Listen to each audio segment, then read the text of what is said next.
Thank you very much. It's a pleasure, to be here tonight. And of course, this morning I bored you all with technique, and tonight, instead of hearing a concert, I'm going to teach you. So more on board. 1907 saw Rachmaninoff compose his Second Symphony and the First Piano Sonata. 1908 was a fallow year. Then 1909, the Isle of the Dead and the Third Piano Concerto. So he was at the height of his powers. And yet those other three works I mentioned are really central to the repertoire. This sonata languishes in relative obscurity. It's very long, it's very dense. At the beginning, Rachmaninoff actually considered turning it into a symphony because it's so symphonic in its scope and in its sonority. But he ended up leaving it as a piano sonata because the figurations are particularly pianistic, and so he felt that that would be the best way to express this music. And he played it for the first year in a series of concerts, his concert season, and the audiences didn't get it. So he dropped the sonata and never played it again himself in public. He based the work. Rachmaninoff always had a program. Rachmaninoff always, there was a flower or a beautiful girl or a village fair or a war or something. He always had a program, but he never, he felt that you should never tell the program. For instance, there's the famous prelude in C-sharp minor.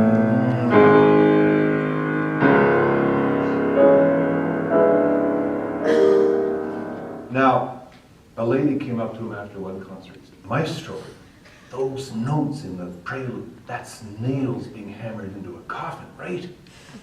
Rachmaninoff replied, "Well, if that's what you hear, then that's what they are." So he likes to let the imagination run and not dictate as to what you're supposed to be imagining, which is very fine. But here he actually wrote in a letter, maybe for this sonata, maybe I could have let that rule lapse and actually let people know what it's about. And hence this lecture recital. Because I've played the sonata several times over the years without the lecture recital, and people liked it and found it good, and yet it's kind of long, and as my friend Kemal Gakic said, one long D minor chord. 45 minutes of D minor. So, but I'm hoping that when you hear how this sonata is based on Faust, that it's going to make the experience, it's going to transform the experience for you. Some people, you go on YouTube and you hear other lectures about this and people writing and saying, well, yeah, it's loosely based on Faust, but you can't really find a real correlation. And to my mind, that's when I started investigating it, it's patently untrue. If you look at it closely, it's kind of amazing. There are actual bars of music which relate to specific lines in this vast tapestry that is Faust. Now, how many of you have read Thomas Mann, Dr. Faustus? Oh, a couple of hands. How many of you have read Goethe's Faust? Oh, more. You guys are smart. I tried reading Dr. Faustus of Thomas Mann as a youth, and I got it like through 20 pages, and it's just completely dense copy. And I never got any further. I always assumed Goethe's Faust was the same, this dense German kind of whatever. And then I discovered, researching this project, that there's a wonderful translation. Faust has been translated into English over 100 times. And this translation is by a guy named David Luke. It's in Oxford World's Classics. And he's done a wonderful translation where he keeps Goethe's rhyme scheme. And Goethe's rhyme scheme is quite complex. Sometimes it's A, B, B, C, C. Sometimes it's A, B, B, A. A, B, C, C, B. I mean, and it changes all the time, as well as the meter is changing all the time. Luke manages to preserve all of that and use a kind of an English which is not too modern and yet not that, those Victorian song translations, which are just like awful, saccharine. So it's a wonderful translation. So what I'm going to do, I'm going to explain to you a little bit the plot of Faust. Faust, it turns out, is rollicking, sardonic, often witty, often humorous, often tragic, but very telling commentary on human existence. And it asks all the great questions. Why are we here? Why do we love in a spiritual way one moment, in a completely carnal, screwed up way another moment?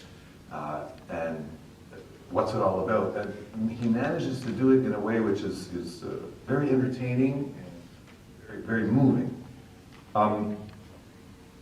Now, the first movement, as in the Liszt's Faust Symphony, the first movement is roughly Faust, the second movement, Gretchen or Margaret. Gretchen is just a nickname for Margaret, that's why you hear one name or the other. And the third movement, Mephisto. But as you see, it actually, the three movements follow through the entire drama of part one of Faust to the point where Margaret dies in prison, is redeemed. So we open, before Faust makes his appearance, there's this prologue in heaven where the archangels are singing praises to Earth's creation, and then God and Mephisto have this conversation.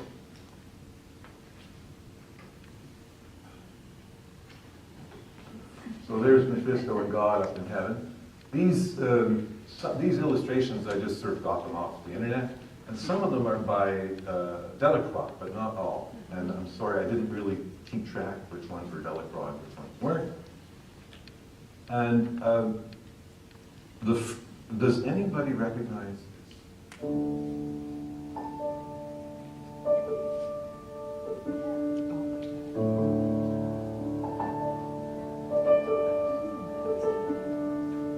So, it's the opening of Beethoven's Ninth. Yeah. Mahler's First has that same open fifth. Then he does this. And Mahler said that he wanted to paint nature, just the pristine quality of nature that we have. The same open fifth, the same key. And Rachmaninoff also opens the sonata with this interval of the open fifth. And to my mind, to portray the pristine, unspoiled, creative power of nature. And here in the prologue, we have the archangels saying, well, I'm not going to read it all. This takes 7 hours to do, and Rachmaninoff condensed it into 45 minutes. So he skipped over a lot of parts, and I'm going to just take little excerpts from the poetry. Angelic powers, uncomprehending, are strengthened as they gaze their fill. Thy works, unfathomed and unending, retain first day's splendor still. So that's creation. Now, does anybody recognize this? Well, after this, we get this fate motive coming from Rachmaninoff as the answer to this pristine nature. He's kind of showing you right at the start, okay, nature is wonderful, the creative power of nature is amazing, and man is going to do his best to screw it all up. So the angels, they go on talking like that, and then Mephisto and God show up, and Mephisto starts talking about man, and he calls him the little earth god. So the little earth god still persists in his old ways, ridiculous as ever as in his first days. He would have improved if you, God, had not given him a mere glimmer of the light of heaven. He calls it reason, and it has only increased his power to be beastlier than a beast. He is, if I may say so, sir, a little like the long-legged grasshopper, which hops and flies and sings its silly songs and flies and drops straight back to grass where it belongs. Indeed, if only he would stick to grass, he pokes his nose in all the filth he finds, alas. So God at this point interjects, and is that all you have to say? Must you complain each time you come my way? Is nothing right on your terrestrial scene?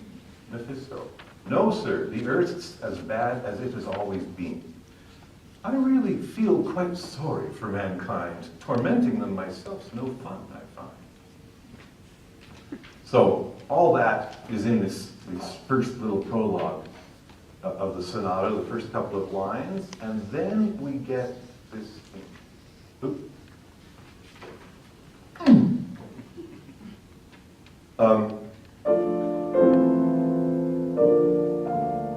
The Lord. Do you know Faust? Mephisto. The doctor. You mean? The Lord, my servant. Mephisto. He serves you well indeed. He scorns earth's fare and drinks celestial mead. Poor fool, his ferment drives him far. He half knows his own madness, I'll be bound. He'd pillage heaven for its brightest star, and earth for every last delight that's to be found. Not all that's near, nor all that's far, can satisfy a heart so restless and profound. So, Mephisto is saying, yes, Faust is spiritually inclined, he's searching, he's studying, but he has his carnal side, and that's going to win the day if push comes to shove. The Lord, he serves me, but still serves me in confusion. I will soon lead him into clarity. A gardener knows one day this young green tree will blossom and bear fruit of rich profusion. Mephisto, if I may be his guide, you'll lose him yet. I'll subtly lead him my way. If you'll let me do so, shall we have a bet? So the first pact in Faust is not between Faust and Mephisto. That's going to happen somewhere in the development section of the first movement. But the first pact is this bet between God and the devil. The devil says, I can corrupt him. God says, no, you can't. The Lord, he lives on earth, and while he is alive, you have my leave for the attempt. Man errs until he has ceased to strive. Mephisto, I thank your grace, for dead men never tempt me greatly, I confess. In this connection, I like to see a full and fresh reflection. A corpse is an unwelcome visitor. The cat and nose games without prefer. So eventually, exeunt all except for the Lord and Mephisto. Oh, and the Lord ends by saying, indeed, you may feel free to come and call. You are a type I never learned to hate. Now, here's an interesting commentary that Goethe has on humankind's situation.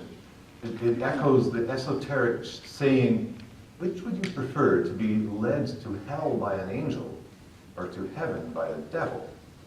So the Lord is saying the devil actually has a really good function in life. It serves to keep us on our toes. Among the spirits who negate, the ironic scold offends me least of all.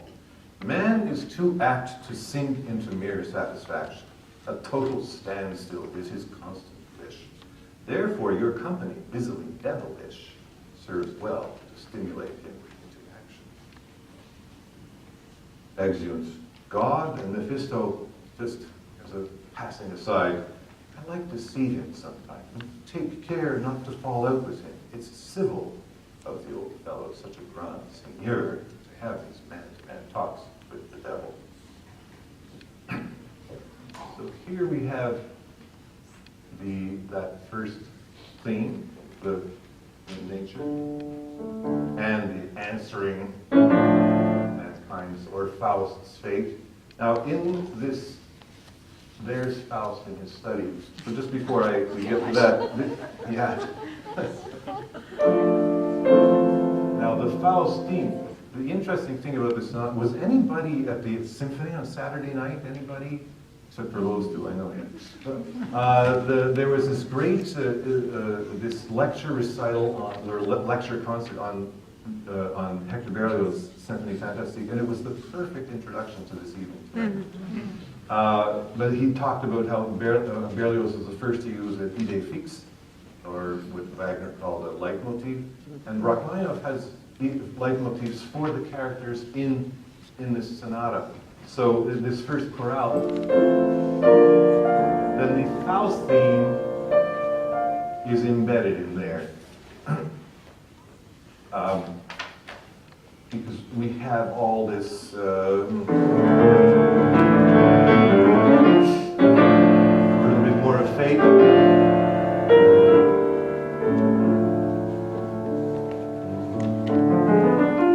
Now here's Faust in his study.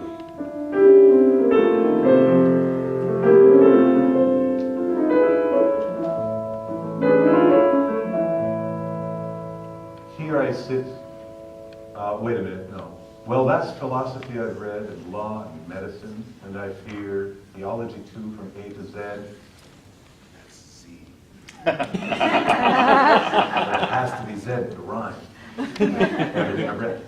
Hard studies all that have cost me dear, and so I sit, poor silly man, no wiser now than when I began. They call me professor and doctor, forsooth, for misleading many an innocent youth these last 10 years now, I suppose, pulling them to and fro by the nose, and I see our search for knowledge is in vain. This burns my heart with bitter pain.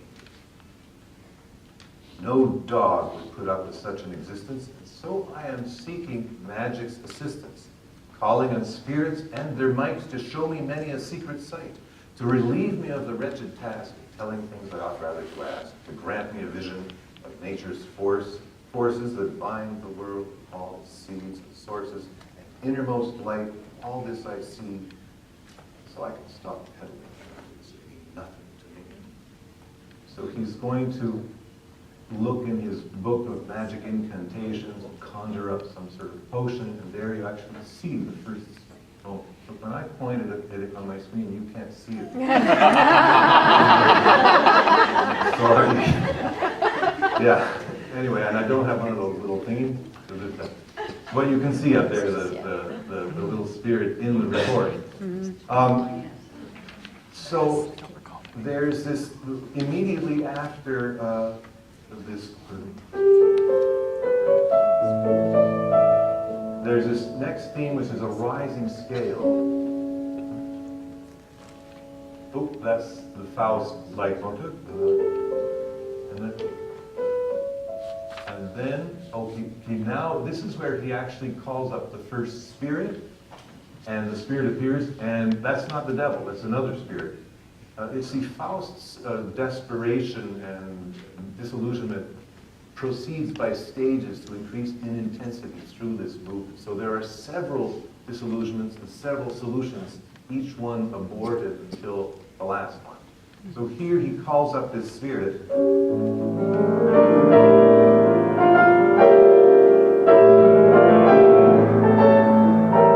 you have this rising mode, which is calling up the spirit, and that rising mode of a long rising scale, which will eventually transform into a falling scale, to me is the spirit motive or the Mephisto motive, because it ends up being attached to Mephisto. But let's go back. But in the meantime, he's calling up this spirit, and he says how it all lives and moves and weaves into a whole. He's looking into the book, and the type on the book actually starts to become alive. Each part gives and receives, angelic powers ascend and redescend, and each give to each their golden vessels blend. It's all weaving. And Rachmaninoff has this.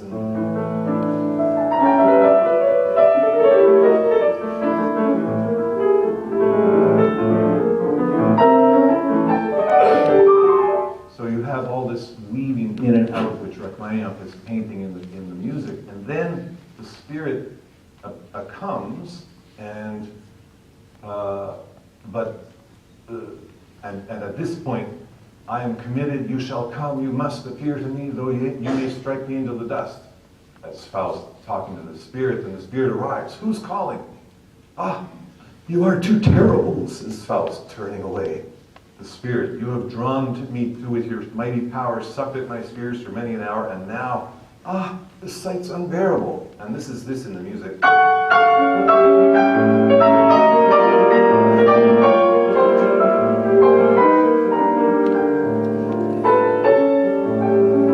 So it's this desperation and this fear and this sudden surprise of the appearance of the Spirit. You groan and sigh to have me appear, to hear my voice, to behold my face. Your soul's great plea compels me to this place, and I have come. What pitiable fear seizes you, Faust, Superman? And the Spirit ends up, skipping again, you match the Spirit you can comprehend. I am not he. Not you, says Faust. Who is it then? Collapses. So that's the first disillusionment and the first solution, which is unsuccessful. So after that, he's even more depressed. And he says things like, this Spirit's noblest moments, rare and high, are choked by matters alien to truth. And rich with this world's goods, we try, scorn on those better things. Life-giving intuitions of great worth are stifled in the muddle of the earth. It's saying we're all basically asleep in our material existence. We're not even paying attention to spiritual things. I am not like a god. Too deeply now I feel this truth. I am a worm stuck in the dust. Burrowing and feeding where at last I must be crushed and buried by some grandeurs heel. So this is even more depressing.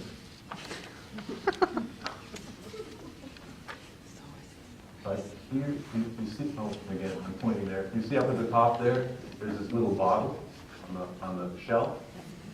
Well, he says, but what is this? My eyes, magnetically drawn, are fixed on that one spot. I can see that little flask. Why does that sweet light break over me as when in a dark wood the gentle moonbeams dawn? Well, because it's poison. And he finally figures out suicide. That's the answer. But there, for him, it's not depressing. It's I will be resolute and turn away forever from the earth's sweet day. Dread doors, though all men sneak and shuffle past you, I'll confront you, tear you open wide. Here it is time for me to prove at last that by his noble deeds, man is deified.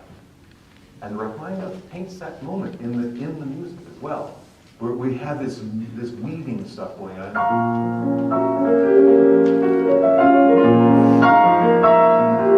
And then B flat minor, G flat major.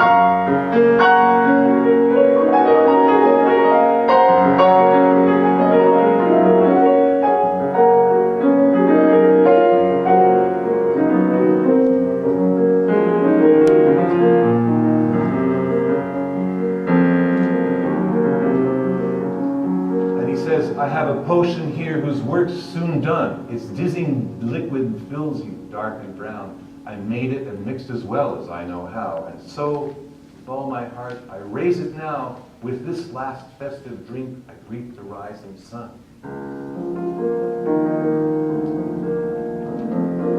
But instead of drinking, he hears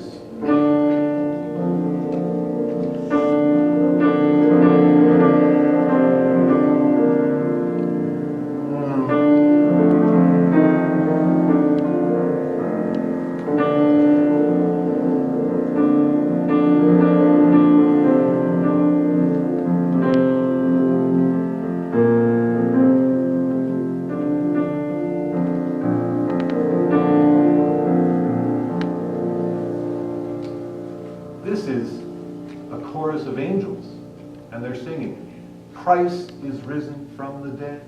Hail to all mortal men. From sin's insidious bane, from their inherited bondage set free. And then Faust takes up that melody.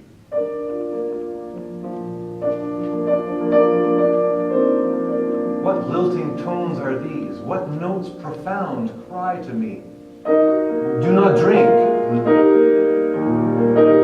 Have they such power? And do these bells, with their dull booming sound, announce the Easter festival's first hour? So, he waxes rhapsodic. So this, I call this theme the redemption theme, the redemption leitmotif. And it's going to appear again and again through the first movement, and then again once more at the very end of the sonata. but it's always transformed into different meanings. So the first was the angels just singing this wonderful message, and the second is already Faust soliloquizing on it. And he goes on to say, "You gentle, puissant choirs of heaven, why do you come seeking me? The dust is stronger. Go, chant elsewhere to tenderer souls, for I can hear the message, but leave no longer."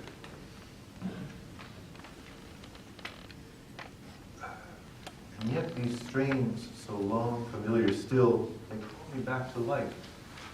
There was a time of quiet, solemn Sabbath when heaven's kiss would fill me with its love's descent, when a bell's chime was deep, mysterious music, and to pray was fervent ecstasy.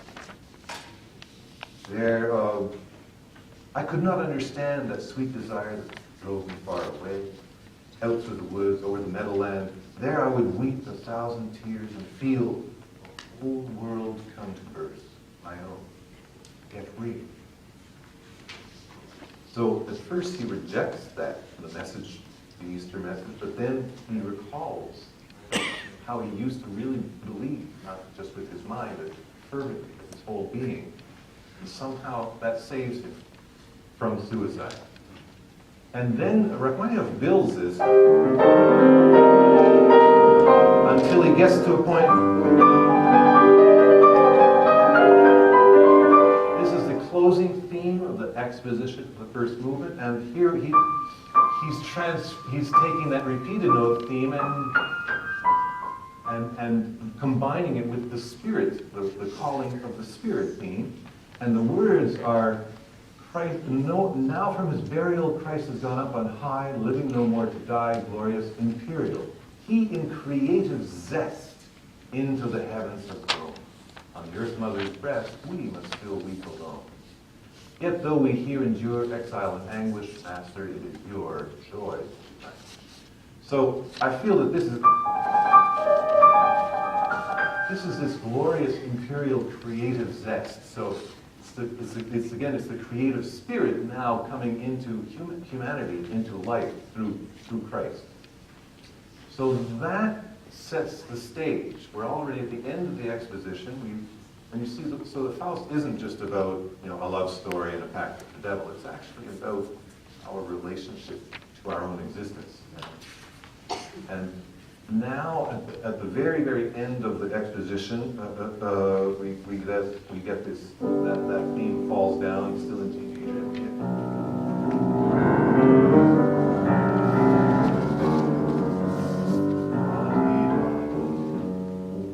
So, the devil is still lurking somewhere in the shadows.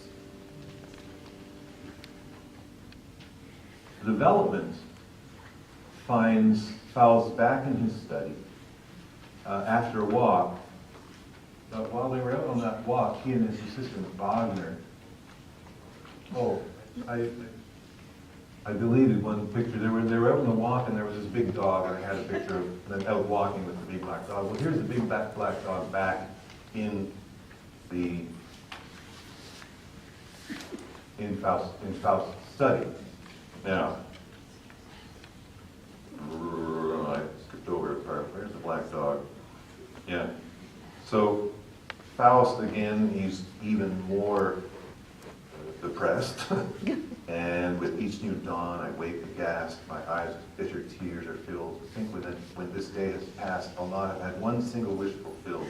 That even my presentiments of joy will die of hanging scruples. Life's mess, trivial impediments will destroy my active soul's creativeness. So he sets to work in translating the beginning of St. John, actually, and then, but there's this black dog, and the dog starts growling. He says, "Poodle, stop growling. It does not agree with my high tone. And all my soul's sacred joys are interrupted by your animal noise." So there's the poodle, I feel, is here.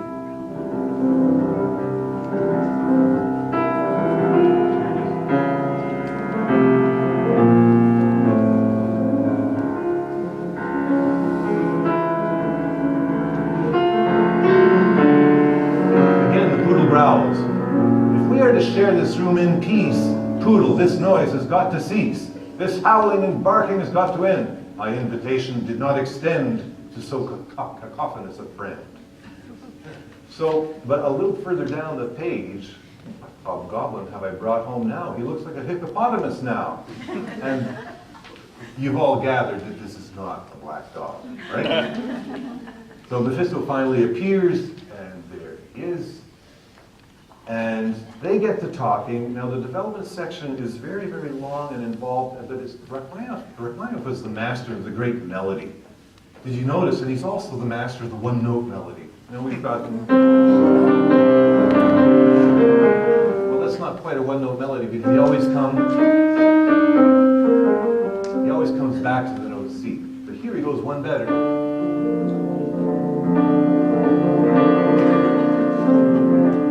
He just stays on one note. Yeah. So he was the master of the melody, and but he often wrote swaths of music without any melody. For instance, here.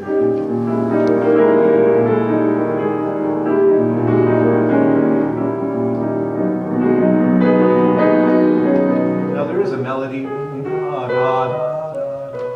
but really it's not much of a melody. There's more. It's just textures. It's orchestral layers of sound and sonorities and colors that just go on and transmogrify in front of your ears. And he does that sometimes for long periods of time, to the point where you're just like aching for one of those melodies. And then when it comes, it's like, oh, it's great. Schumann was saying the same. Rachmaninoff and Schumann share that quality to quite a big extent. So, where I was just playing now, they're talking, and Faust is explaining to Mephisto all his problems, which of course Mephisto already knows, and Mephisto is offering his solution, which is, I'll be your servant in this life, you'll be mine in the next. And so they finally make the pact.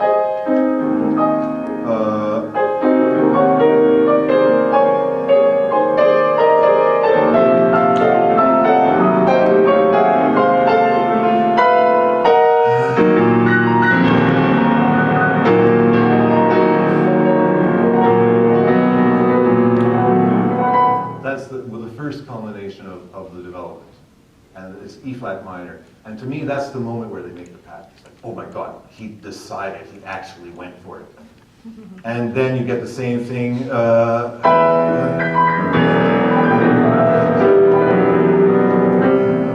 get the same thing in E minor, and then in the moment later you'll get it in F minor, and here you get this message from hell.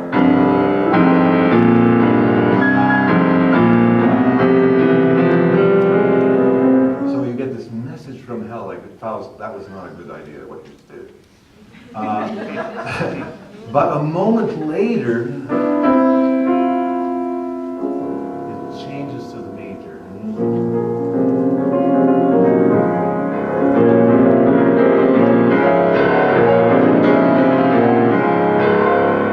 And this is Faust sensing the creative power that this pact has given him. So now he's already exulting in his newfound powers. And this builds to the moment, I'm not always going to read the poetry, this builds to the moment when you get the redemption theme, that first, the second theme, movement again, but this time, full force.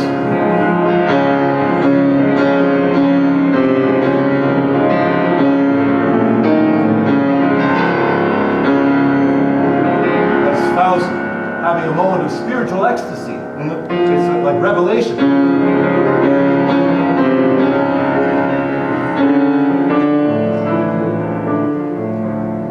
But all such moments are very short-lived.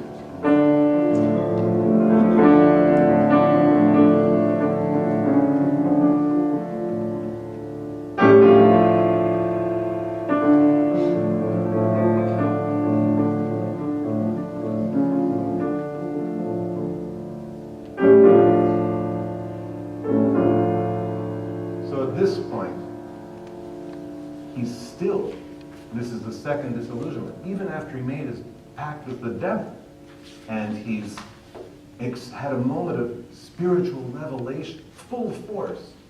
Can't get any better than that. He's pulled back into earth. I had a friend once, she's a Buddhist, and she actually experienced samsara, and she said, oh, that's terrible, because the next day you're back here and everything looks a lot grayer, because that experience was so great, and now I'm like, this is really.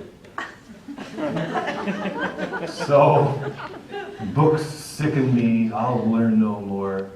But there is a change, because he's so depressed that he finally says to Mephisto, books sicken me, I'll learn no more. Now let us slake hot passions in the depths of sweet and sensual sin. Make me your magics. I'll not care to know what lies behind their outward show. Let us plunge into the rush of things of time and all its happenings, and then let pleasure and distress, disappointment and success succeed each other as they will. Man cannot act if he is standing still. So he takes the plunge. Now, Mephisto is going to take Faust off to a witch's cave, where he's going to give him a love potion, which is going to make him fall in love with, you know how chickens, the first thing they see that's moving, that's their mother. So it's an automobile, then the chicken loves a car for the rest of their life. So this love potion, whatever Faust sees next, that's what he's going to attach with. But before they do, one thing I love about this translation, well, for one thing, Goethe seems to have presaged air travel. And David Luke goes one better, because he even managed to, in the translation, to get a reference to Neil Armstrong's first words, one small step, man, when a great step for mankind. So Mephisto says, come on, let's go, we're going off somewhere, I'll take you. And Faust says, but how are we to leave here? Where are your servants? Where are pair? Mephisto, one merely spreads one's cloak. You'll find it gives us aerial elevation.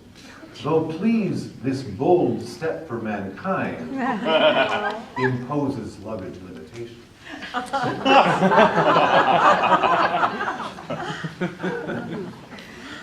He's always mixing the tragic and the Now, so that theme, after we get this and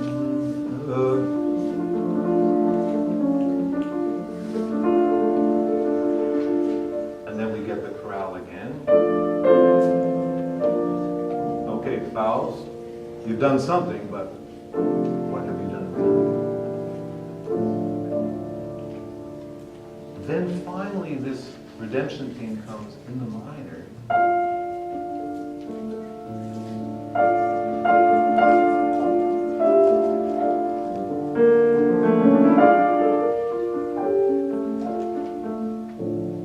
That's Faust still realizing that even with these newfound powers, he's not that much further ahead. Then that builds and builds till we get the cadenza. Now the cadenza is a very, very interesting moment, because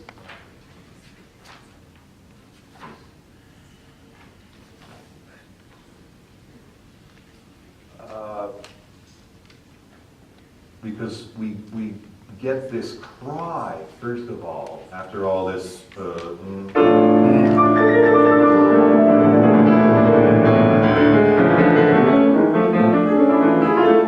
then we get this cry.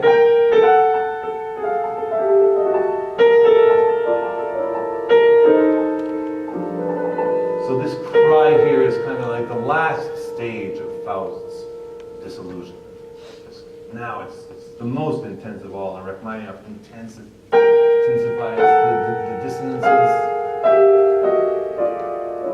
And then you get this strange music of Rachmaninoff. This sonata is very experimental for Rachmaninoff. I don't know if you've noticed already that it doesn't really sound that much like classic Rachmaninoff.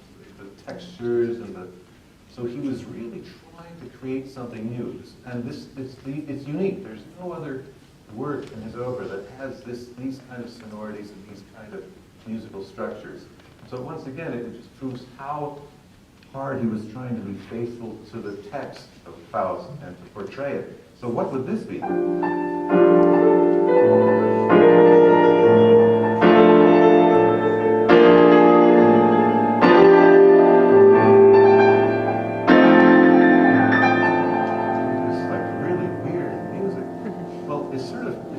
Sounds a little bit like the echoing in a cavern, like this clangorous thing. Well, there's all that, when they arrive at the witch's cavern, then there's cackling hyenas and monkeys and witches insulting Mephisto and the hags doing their best to and that all, this cadenza has that kind of a feel to it. But eventually,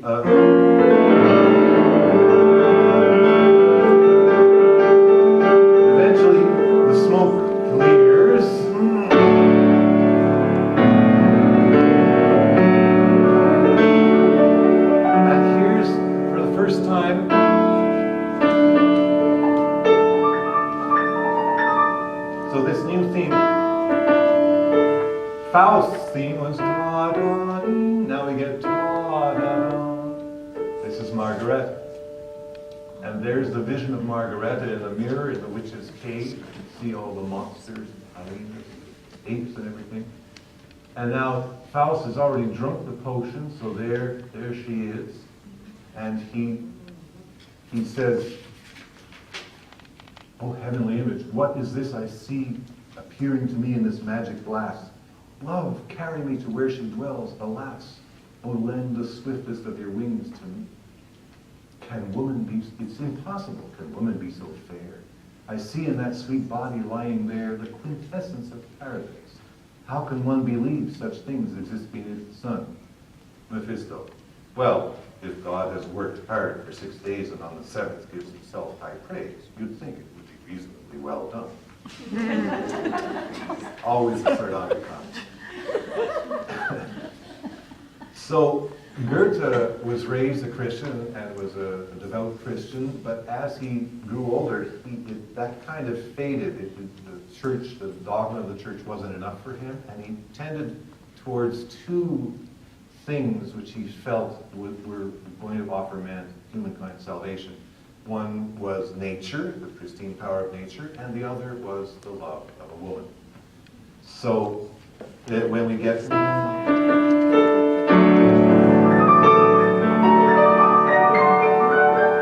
you see here, Rachmaninoff has combined the Margaret theme with the creative zest theme. So again, he's showing that, here Faust's experience of Margaret not only is a great possibility for a love affair, but really his spiritual salvation. Faust, let me look once more in the glass before we go. That woman's lovely shape entrances me. No, no, says Mephisto. Before you in the flesh, you soon shall see the very paragon of femininity. Aside, with that elixir coursing through him, soon anything will be held to him. So that, and we end the first movement with one last appearance of the redemption theme.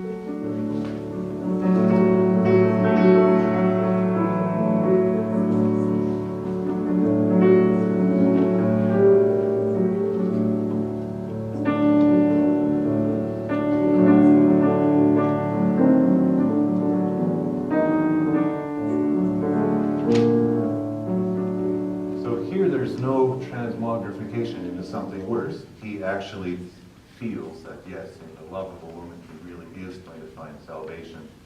Now, again, and the second movement doesn't really portray the wooing of Margareta and all the details of that. It's quite an amusing story.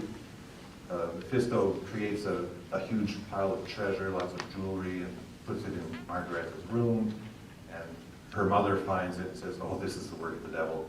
Calls the priest, and the priest comes and says, "Oh yeah, this is definitely devil's work, and only the church can swallow this kind of riches with no indigestion." So he makes off.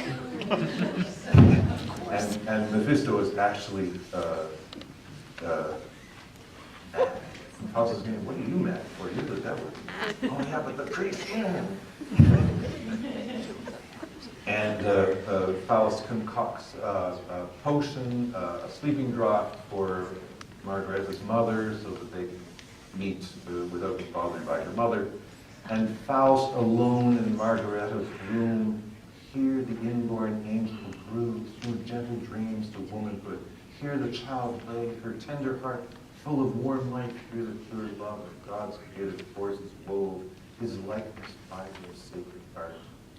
And I, what purpose brings me? What profound emotion stirs me? What did I come here to do? Why do I sigh? Poor wretch. Now, Faust or not. So he came here to seduce her, but he's having second thoughts. He would actually really like to treat her properly. But the two of these two impulses with him are fighting it out, and we're not sure who's going to win.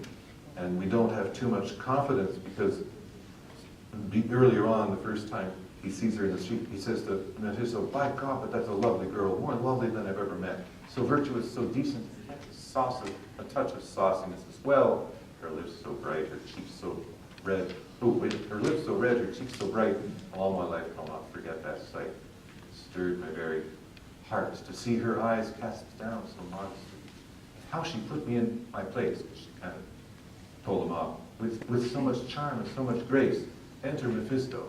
Faust's first words are, look, you must get that girl for me. Like, all this poetry and all this high spirits, oh, just get the girl for me, okay? So you see these two sides. I think that's a fairly true representation of us guys in the audience. What are you going to say? Yeah, those two are more or less going on. Yeah, that's true to life. So we have this theme. Yeah, so the second movement starts in D major.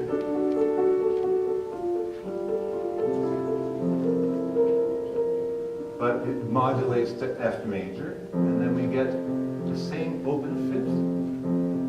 But now it's a rocking versus, it's a lullaby, and it's Margaret's open fifth. So the creative force of Margaret is somehow gentler and more human. And Rachmaninoff juxtaposes that open fifth with the original D8 open fifth, that's Faust. So the two of them, they're already represented here in the left-hand accompaniment before this beautiful melody comes. And when it comes,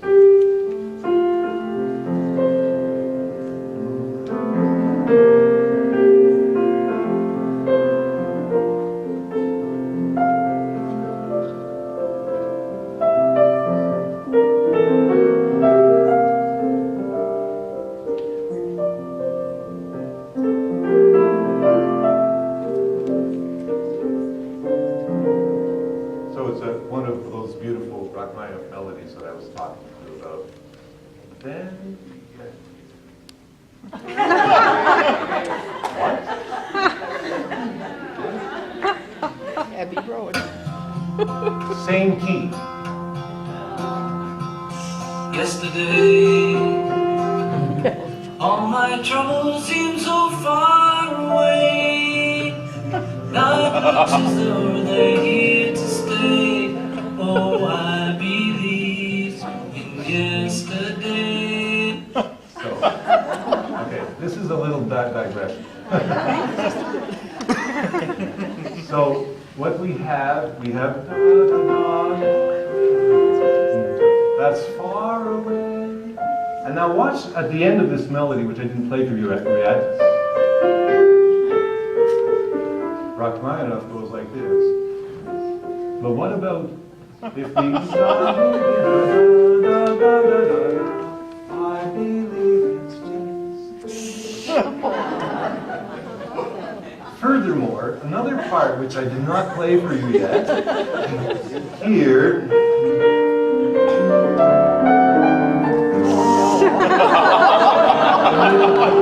And look at this.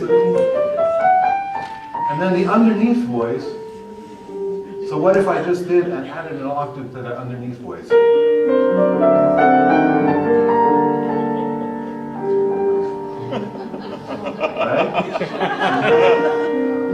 Oh, my my troubles seem so far away. Okay, now why am I, okay, listen to this. If you go on Wikipedia and read the article about yesterday, it turns out that Paul dreamed this melody. He woke up and he wrote it down before he would forget it, and then he was so sure that he had plagiarized it from somewhere that he went to all his friends in the music business and played the melody and said, look, what song is this from? You know, where is this from? Because I've obviously stolen it from someone subconsciously, and I don't know. And all his friends in the music business said, no, that's yours, you can own it. And he did that for a month before he finally decided to, okay, I can make this into the song. And then he went on to write the lyrics. The working title for the song was Scrambled Eggs. You've got such pretty legs. But we like the words we eventually got. So my theory, and this is just a theory, is that McCartney heard, and I'm planning on going back to the BBC Play records and see on BBC4 radio, somebody played Rachmaninoff's first sonata. And he heard it. And then his subconscious went to work and jumbled the lines around and came up with. So at the beginning I mentioned how this sonata has languished in relative obscurity compared to Rachmaninoff's other works. However, if we take this sonata in its modified form, it's way more famous than all of Rachmaninoff's.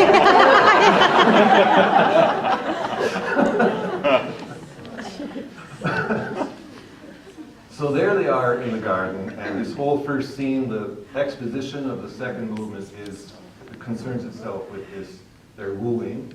Now, in the development, does anybody recognize this?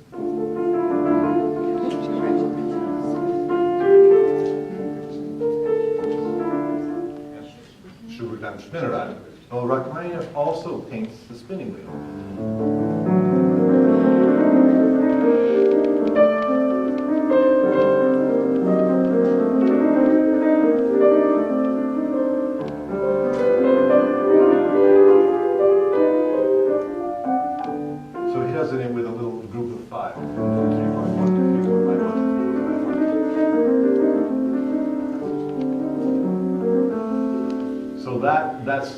That's Margaret's soliloquy, we all know. And then the recapitulation is just a simple recapitulation.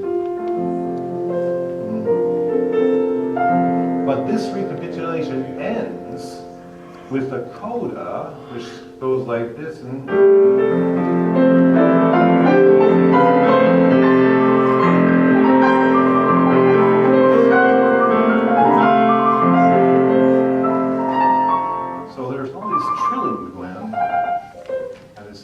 Ecstatic moment of blossoming in it. Well, I said that Rachmaninoff skipped over large parts of the Goethe text because he simply couldn't represent all the music, but here he puts in something that Goethe left out. Because Goethe never actually paints in the poetry the moment of consummation. It's all just implied. But here, Rachmaninoff says, well, why not? Let's do that part. That's the best part. This is great. So that brings us to the end of the second movement. How are we doing? Is everybody still with us, more or less, following the story? So now they've consummated their love. And what happens next? Well, Mephisto and Faust head off to Brocken. That's a mountain in Germany, and there's a witches' sabbath going on here with all sorts of warlocks and monsters and trolls and gnomes and what have you. And so the Mephisto theme is painted in this right-hand figuration, and the galloping of the horses is in the left-hand figuration. And Mephisto takes over this interval of a fifth in his own way. He breaks the spell.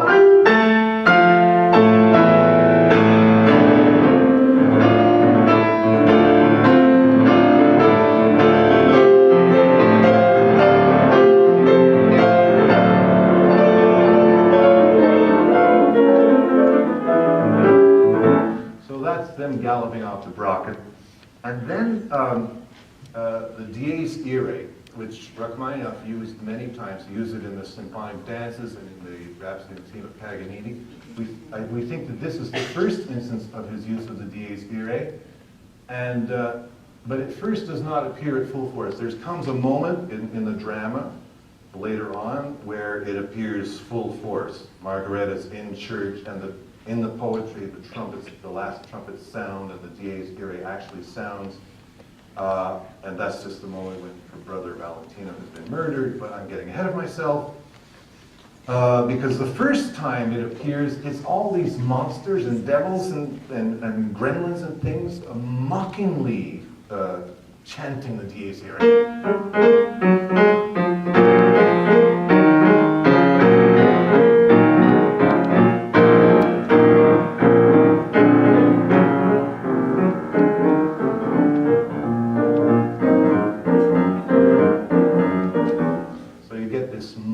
Version of the Dies Irae was very devilish and very evocative of the witches' Sabbath. And then that part of the second movement, we're heading towards the second theme. Now, the second theme of the third movement, is again one of the most wonderful themes that Rachmaninoff ever wrote, in my opinion. And it's actually the original reason I learned the whole sonata, 45 minutes, was just so that I could play the second theme. But before we get to it, we get to this point where Faust again revels in his newfound powers.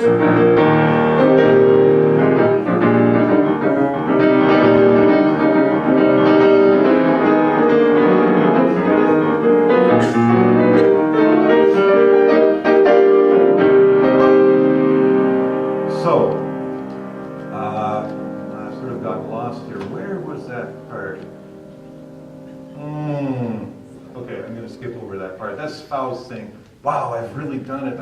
Nature is invigorating me. I feel fully creative. I'm 100%. I'm really doing great. And that eventually culminates in that second theme.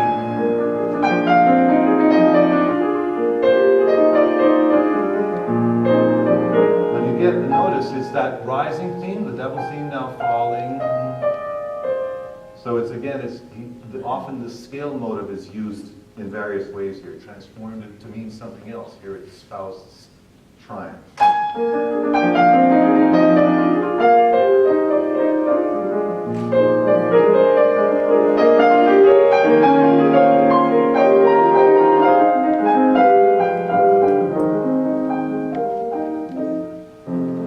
And it goes on. So eventually, that theme ends up very triumphant, and yeah.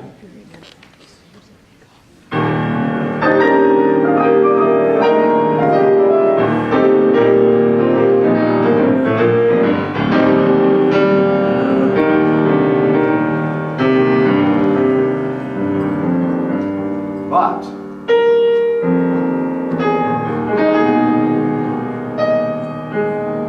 aren't you forgetting something?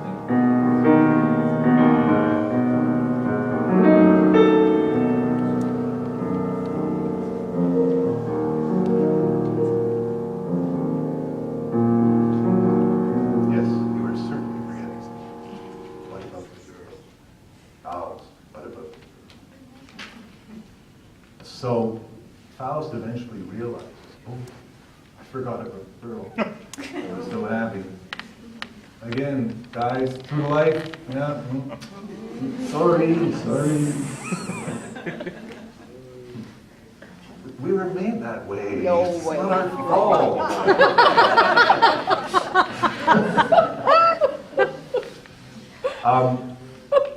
So then we get,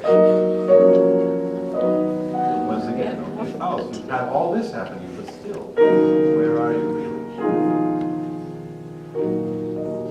This is the most interesting moment of all for me, the whole sonata.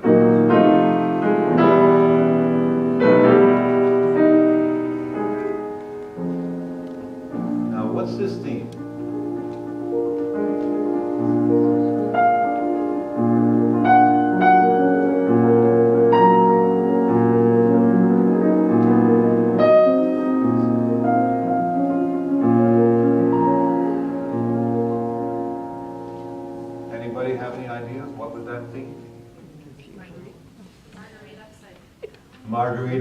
sort of. Here's Faust. This is difficult. That's Faust. Margarita. Margareta. This new one.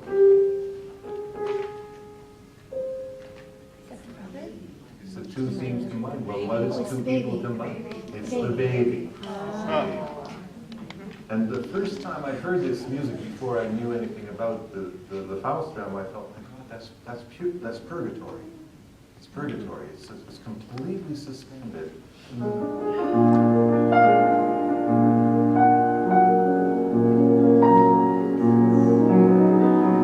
It's just all hanging. And then, of course, because of social convention at the time, for her, it is purgatory because she's in church and there's this spirit whispering in her ear, like you did, and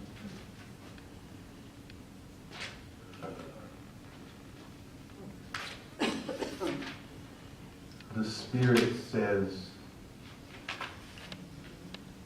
"Are you praying for your mother's soul, who by your doing overslept into long, long purgatorial pains?" She overdid it with the sleeping draft. Killed her mother. "Whose blood stains your doorstep, and under your heart is there not something stirring, welling already, a foreboding presence, feared by you and by itself?"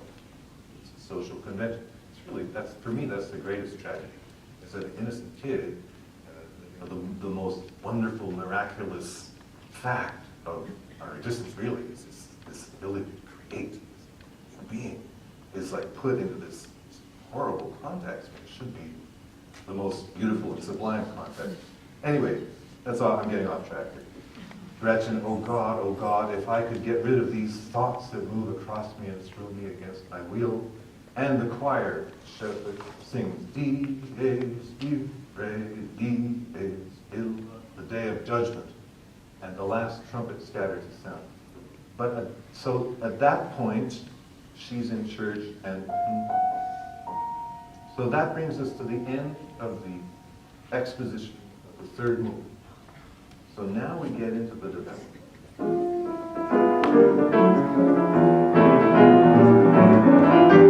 So we see Faust has said to Mephisto, "Oh, I forgot about the girl, get me back there." They arrive back, but they end up outside Gretchen's door, and who should they meet there but Valentino, a soldier who is Gretchen's brother. And they get into an argument, and Valentino eventually says, "Draw, let's fight, because of what you did to my sister." And he says, "Now draw, and there'll be corpses made."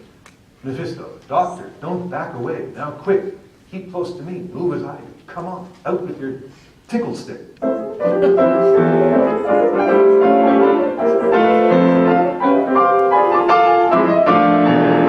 you hear the swords clashing. "Out with your tickle stick. Now lunge, I'll parry him for you." Valentino, "Well, parry this one." "Certainly, Mephisto." Valentino, "And that?" Mephisto, "Why not?" Valentino, "The devil it must be. What fencing's this? I think my hand's gone lame." And Mephisto to Faust, "Strike now." Valentino, "Oh God!" He falls. Mephisto, "Now the poor limb is tame." So that's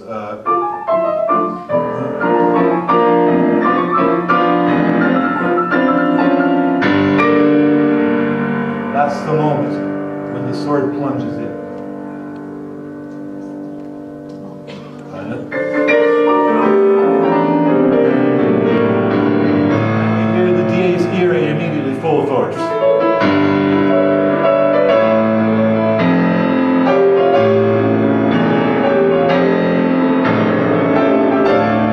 So in the right hand, the last trumpet, the trumpet sounding. So now we roar back into the recapitulation with the last trumpet added to the original material.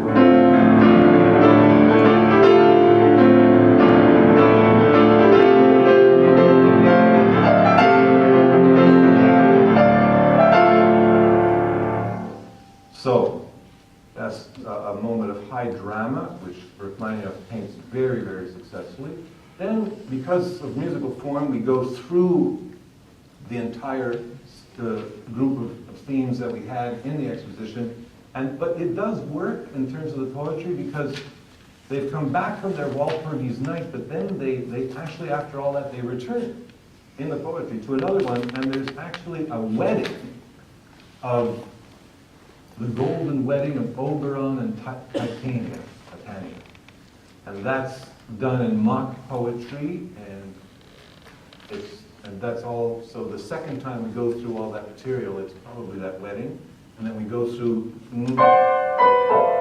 the second theme now in full force, orchestrated fully. And then after that, again, then we get to, so,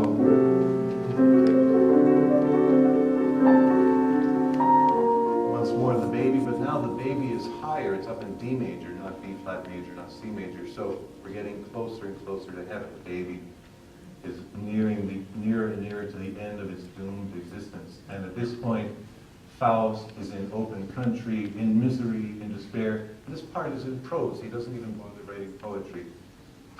Pitiably wandering about the country for so long. Now, prisoner. She's locked up in prison as a criminal, suffering such torment, the sweet, hapless creature. So this is what it has come to. This vile, treacherous demon. Now he's mad at Mephisto. You told me nothing. Yes, stand there and roll your devilish eyes in fury. Stand and affront me by your unendurable presence. A prisoner, she's in utter ruin. She's delivered over to evil spirits and the judgment of cold, heartless mankind. And meanwhile, you lull me with vulgar diversions, hide her growing plight from me, and leave her helpless to her fate. Mephisto, she's not the first. So that brings us to the coda, and in the coda we end up, well, there's the Dies Irae, which I played for you, and then in the coda, oh, and there's Valentino dying, and now she's in prison, but this is the moment where the whole sonata finally makes sense, because we get this big, huge culmination, which ends up in she is condemned. Mephisto saying she is condemned, and then a voice from above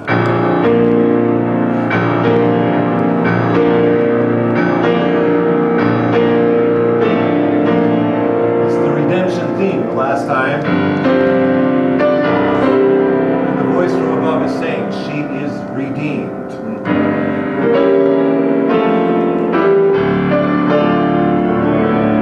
And so Faust and Mephisto take off. Margaret goes to meet her maker, and that's the end of part one. Part two of Faust, actually Margaret is eventually resurrected, and Faust overcomes. He sort of gets out of his pact with the devil and ends up basically winning. But that's, now we wish that he'd written another sonata to portray part two, but we don't know anything about that. So thus ends the tragedy, and thus ends Rachmaninoff's monumental sonata. Now, I suppose you're all wondering, okay, now after intermission I'm going to play the sonata in its entirety. And I suppose you're all wondering, oh, but what if I get lost, and what if I can't remember if this theme's Margaret or Mephisto or whatever? Don't worry about it. So now we've used our minds and our hearts to sort of assimilate something of the content of this music, but when you listen to it after intermission, just just go with the emotional flow of the thing, and trust that somewhere in your subconscious the associations will be there stronger than they were before, and that it will help you experience the sonata in a new way. So with that, I think we all deserve a break. You've been wonderfully attentive. See you after intermission.